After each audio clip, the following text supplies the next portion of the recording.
Sega! Oh, wait a minute. This isn't a video game review. This is a movie review. But you gotta admit that dinosaur opening for the Sega Genesis Jurassic Park game was pretty epic.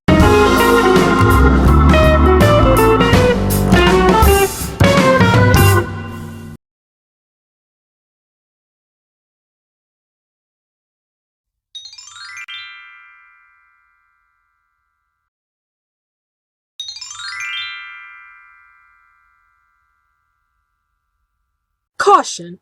The following video is an in-depth review of the movie I'm currently reviewing, which means that there will be massive spoilers in the review. If you haven't seen this movie yet, then please feel free to watch this movie first before watching this video. However, if you have already seen this movie, or you just want to know my thoughts on this movie, then keep watching. This video was requested to me by Noah McKinney over at Facebook, and it was a request that was made to me many years ago, possibly during my early years on YouTube when reviewing movies and TV shows were my main priorities at the time. It took me a long time to finally get around to reviewing this movie since I've been too busy with other projects on my channel, but now here it is. The review to Jurassic Park. Also, hopefully, I would try to review the sequels to Jurassic Park while also reviewing the Jurassic World series down the line so that I could see how much the Jurassic Park franchise has changed over the years. Oh boy, I can't wait for that day to come. Jurassic Park was a surprise hit when it hit theaters in 1993, and it was one of those movies that I had constantly watched a lot when I was little. The film was also based off of a book that was written by Michael Crichton. But unfortunately, since I never read the original book, I can't really do a compare and contrast between the book and the movie, even though I really wanted to. This movie had always managed to mesmerize me when I was little. It wasn't just because of the fact that the movie was about dinosaurs, but because of the special effects being used in this movie. The special effects were quite ahead of its time, and it's amazing to me that the special effects continue to look fascinating even to this very day. I'm also surprised that this film managed to spawn a long-running movie franchise that is still running to this very day, and is still breaking box office records. It just goes to show you about how much of an impact that this film had on the movie industry over the years. Now, before I get into my thoughts about this film, I would like to give out a brief summary of this film.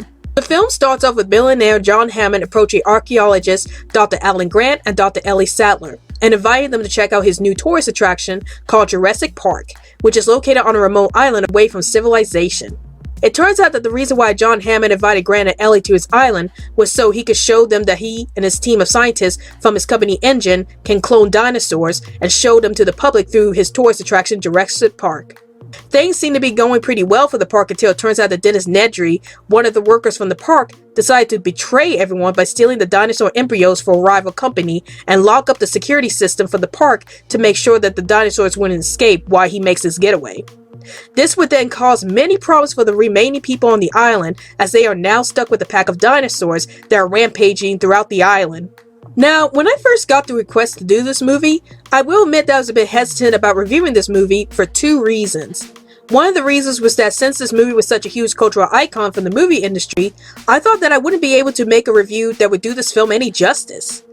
It's like trying to review The Dark Knight. You know that the film was a huge cultural icon for both the movie industry and the superhero genre during the late 2000s. As I'm saying this, I wouldn't be surprised if The Dark Knight would be on the list of my most requested movie reviews in the near future. Yet trying to review a movie that made such a huge impact on the movie industry would be like trying to hit the right notes in the review that would satisfy the audience, while also trying to express your own thoughts about the movie without offending anyone. The second reason why I was a bit hesitant about reviewing this movie was because this movie deals with paleontology, which can be a study of dinosaurs, which is a field that I am not well versed in. I thought that I would have to learn about the biology and the habits of dinosaurs just to understand about the cloning process that was going on in this film and whether or not the film was actually accurate about the biology of dinosaurs. It was then that I had decided to just give out my honest opinions about the film and not really worry about how accurate the film was in its studies about dinosaurs. I'm usually more focused on the plot and the characters of movies in general, and trying to see how accurate the film is in its studies of a certain subject will be just too daunting a task for me, unless I know the subject very well. As for whether or not I think that my review would do this film any justice, all I can really do is just give out my honest opinions about the film and hope that the audience at least understands where I'm coming from when reviewing this movie. So let's talk about the concept of this film. I was always interested in the idea about what would happen if humans were able to bring in dinosaurs into the modern world and how the dinosaurs would react being placed into a world that is different from their own. The movie did a fantastic job of showcasing the wonders and the consequences of bringing dinosaurs into the modern world. I was mesmerized by the various dinosaurs that showed up in the movie, and the movie did a fantastic job at the special effects when showing the movements and designs of the dinosaurs. I especially loved the scene where John Hammond was showing Grant, Ellie, and Ian Malcolm around the park, and you could see the dinosaurs running across the landscape. It really shows the majestic nature of the dinosaurs, and it makes you forget about how dangerous these creatures can be at that moment. As for showing the consequences of bringing such creatures into the modern world, the movie never once shied away from the fact that even though these dinosaurs are amazing to look at, they can be very dangerous to any human being due to how unpredictable their behaviors can be. One of the characters I was the most interested in was John Hammond himself. His whole goal in the movie was to be able to clone dinosaurs so that way he would be able to create a park where the tourists would come in and see the dinosaurs. It's clear that he had the best intentions at heart, as he just wanted to make people's dreams come true by bringing dinosaurs back to life for the people who haven't seen the dinosaurs up close and personal. But unfortunately, John Hammond seemed to overlook the issues that can arise from bringing dinosaurs back to life. For one thing, due to the fact that dinosaurs had lived in a time where their lives were constantly at risk due to other predators hunting them down, they can be very dangerous to be around with. The dinosaurs themselves may have adapted the survival of the fittest mentality and would do whatever their instincts would tell them to in order to protect themselves or to survive, and this can cause problems for anyone who is not prepared with dealing with them. John Hammond in a way reminds me of Jack Skellington from The Nightmare Before Christmas, another movie that came out in 1993. As both characters had the best intentions at heart, John Hammond just wanted a park where he could show off dinosaurs to the world, while Jack Skellington just wanted to do something different with his life by becoming Santa Claus. But unfortunately, due to the fact that both characters didn't quite understand the full extent of their goals, they both ended up causing more harm than good, and they both ended up losing their dreams in the end. John Hammond is forced to leave the island of Jurassic Park after the dinosaurs rampage, although by the next film he's trying to get the park back up, and who knows if Jack Skellington will ever become Santa Claus again or try something different again. It kind of makes me wonder about why John Hammond never really thought about what would actually happen if dinosaurs were brought back to life and what kind of dangers they could pose to the humans. Did he think that because he and his team of scientists were able to clone the dinosaurs, that he could just control them whenever he pleases? I can actually forgive John Hammond for his actions, as he was being too optimistic about the whole thing, and he didn't really think too far about the consequences of bringing the dinosaurs back to life. But I can never understand about why the scientists themselves didn't see the warning signs from the dinosaurs, since they were the ones who cloned the dinosaurs in the first place. You would have thought that since the scientists had technically created the dinosaurs, they would have known about what makes a dinosaur tick and would have at least alerted the others about the dangers that the dinosaurs could pose. Possibly the reason why the scientists didn't think about the dangers that the dinosaur posed was because they were driven by greed.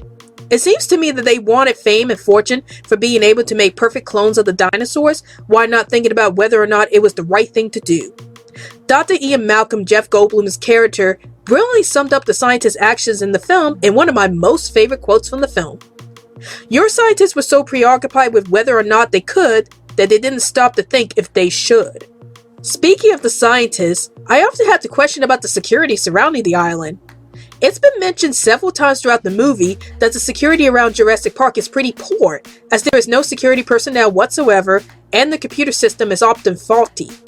With that being said, what made them think that they could just run the park on a faulty security system, especially when you have large dinosaurs running around that could potentially crush or eat you at any given time?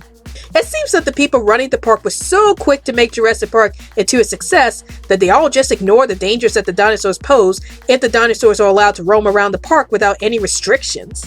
And why not have any security personnel at all? They are dealing with creatures that can overpower them in both strength and speed, and they never thought about creating any kind of equipment that would prevent the dinosaurs from attacking any civilians who come to the park? Boy, for a bunch of people who should know about what dinosaurs are capable of, they sure don't know how to protect themselves against the dinosaurs. Now let's move on to the other characters in the film. Ian Malcolm, Alan Grant, and Ellie Sattler were pretty interesting characters to me, as they all represent the different approaches to the whole situation about dinosaurs being cloned. You have both Grant and Ellie, who were excited at the idea about dinosaurs being cloned and being showed off as tourist attractions for the park. Then you have Ian Malcolm, who has the opposite ideology from John Hammond, and initially Grant and Ellie. Ian believes that cloning dinosaurs is a bad idea, as dinosaurs can be unpredictable in their behaviors and could potentially kill anyone they come across. Unfortunately, Ian is proven right after the dinosaurs attack and kill most of the people working at the park after Nedry locked the remaining workers in the park when he was making his escape.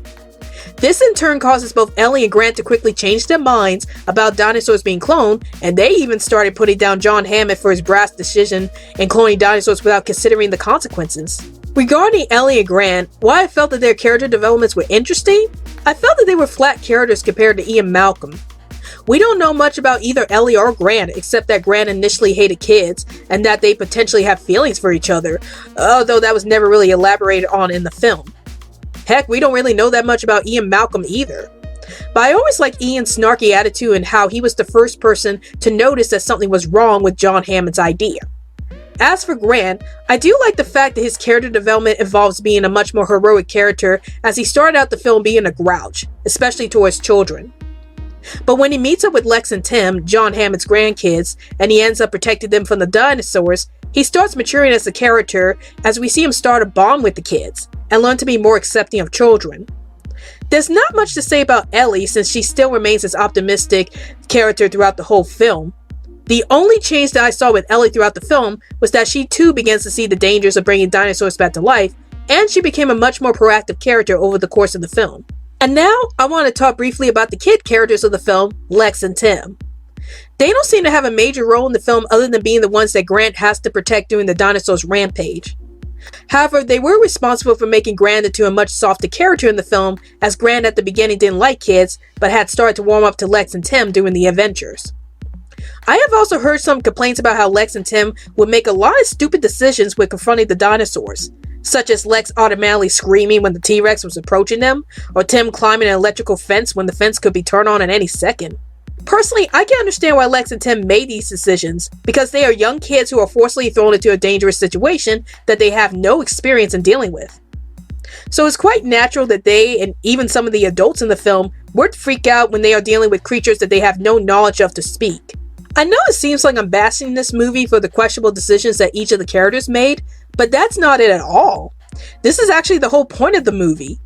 The movie has two themes, and they are the dangers of having powers that you can't control and how greed can be your downfall. John Hammond and his team of scientists were able to recreate dinosaurs and bring them into the modern world, but unfortunately they soon realized that they had no control over the dinosaurs, as they are dealing with creatures that are unpredictable in their actions, and this resulted in many lives being lost to the dinosaurs. Nedry Wayne Knight's character is probably the personification of how greed can lead to one's downfall. Not only did his greed in getting more money from a rival company of engines led to his death, but him locking up the park so that no one will be able to chase him down after he steals the embryos also led to a lot of deaths for the people who were trapped inside the park. I felt that despite the fact that Nedry caused a lot of the film's problems, we don't really know that much about his character. The only thing that I could gather from his character was that he was dissatisfied with how much money he was getting paid by Engine, and he betrayed Engine because he wanted more money. We don't really know how long he has been dissatisfied with Engine, or how long he has been working with the other company. Also, the movie never really went into detail about the company that Nedry betrayed Engine to. What is this company, and how did they know about Engine? It seems like once the protagonist reached Jurassic Park, that subplot was completely dropped, and I would have loved to know what that mysterious company was. Oh well, maybe all will be revealed in the sequels. The special effects for this movie was amazing, and it's probably the main highlight of this film. I was amazed that this film had special effects that was quite ahead of its time, and the best part of the effects were the dinosaurs themselves. It was amazing that the film used both CGI and animatronics effects to portray the dinosaurs in the film, as it brought so much creativity to making the dinosaurs come to life on the big screen. I also love how realistic they all look, and even I was a bit taken aback by how terrifying they can be, especially with the T-Rex and the raptors. Probably the most iconic and terrifying scene that showcased just how convincing these dinosaurs are is the infamous kitchen scene where a bunch of raptors had Lex and Tim cornered in the kitchen. What made this scene so terrifying was that it was not only seeing the raptors closing in on Lex and Tim, but it was the fact that both Lex and Tim, two young children, are placed in such a dangerous situation. Even though I have seen child protagonists get involved in some pretty dangerous situations in many films, none of them have quite compared to the idea of a young child being trapped in a room with a potential murderer or a psychopath that could kill them in seconds. Jurassic Park is rated PG-13 for intense science fiction terror, and I actually agree with this rating. There are many frightening scenes in this movie that involves the dinosaurs terrorizing the protagonist, especially during the kitchen scene where the raptors were chasing after Lex and Tim. There are also many gory scenes in this film that involves the dinosaurs eating various people throughout the film, and you can see the dinosaurs tear into the victim's flesh during those scenes. However, I will say that the violence in this movie is not as high as some other horror or thriller type films, such as, say, Brain Dead, which makes Jurassic Park look like Sesame Street in comparison. Overall, I give Jurassic Park a score of a 9.5 out of 10. The reason why I took off half a point for the rating was because I felt that the pacing of the film sort of dragged in certain scenes, especially at the beginning. It wasn't until the second half of the film that the action started picking up when the dinosaurs started attacking the protagonist. Also, I kind of wish that the film had developed some of his characters better, especially Nedry and the opposing company he was working with, since I wanted to learn more about the motives behind the whole thing. But despite all that, I found the film to be one of the most fascinating science fiction films ever made. The film handled the issues of dealing with power that you can't control and the consequences of greed in such a mature and smart way that I thought I would never see in a summer blockbuster film. The action sequences with the dinosaurs were very well done for its time, and it still remained to be visually stunning to this very day. In all honesty, I believe that Jurassic Park is one of the best science fiction films ever made, and it definitely deserved to be a huge cultural icon in the movie industry to this very day. Hope you enjoyed my review of Jurassic Park.